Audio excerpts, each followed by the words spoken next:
అనగా జూన్ 12వ తేదీ ఆలమూరుకు సంబంధించిన కొంతమంది వ్యక్తులు అనంతపూర్లోని ప్రెస్ క్లబ్లోకి పోయి నేను నిర్వహిస్తున్న అగ్రికల్చర్ కళాశాల, హార్టికల్చర్ కళాశాల ఆస్తుల మీద లేనిపోని ఆరోపణలు పదే పదే చాలాసార్లు చాలా సంవత్సరాల నుండి చేస్తూ వస్తున్నారు.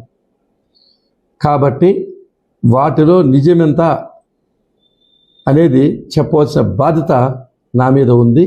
ఎంతో వెనకబడిన అనంతపురం జిల్లాలో ప్రతిష్టాత్మకమైన ఒక అగ్రికల్చర్ కళాశాలను మరియు ఒక హార్టికల్చర్ కళాశాలను స్థాపించాలి అనే మంచి లక్ష్యంతో గౌరవనీయులు కేఎం సఫీయుల్లా మరియు కేఎం సైఫుల్లా ఎక్స్-ఎంపీ గారి చేత 204 ఎకరాలు వాళ్ళ సొంత భూమిని కొనడం జరిగింది.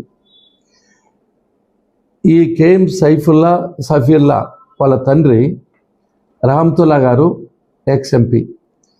వీళ్ళు నవాబ్ వంశంకు సంబంధించిన వాళ్ళు ముందు నుంచి మంచి దాతలు.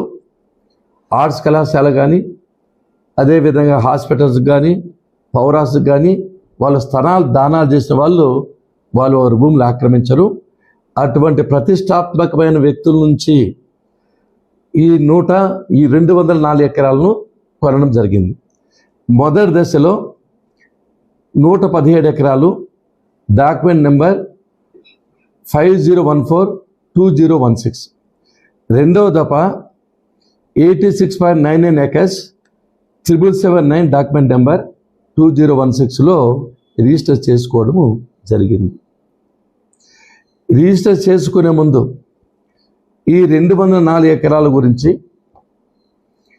రెవెన్యూ అధికారులు, కలెక్టర్, ఆర్డీఓ, తహసీల్దార్, విఆర్ఓ అందరినీ సంప్రదించి నేను ప్రతిష్టాత్మకమైన కళాశాల స్థాపిస్తున్నాను, ఈ ల్యాండ్స్ యొక్క స్వరూపాన్ని నాకు చెప్పండి అని అంటే, ఇవి పట్టా భూములు, సక్రమైన భూములు, మీరు తీసుకోవచ్చు అని అధికారులు నిర్ధారణ చేసిన తర్వాతనే నేను భూములు కొనడం జరిగింది.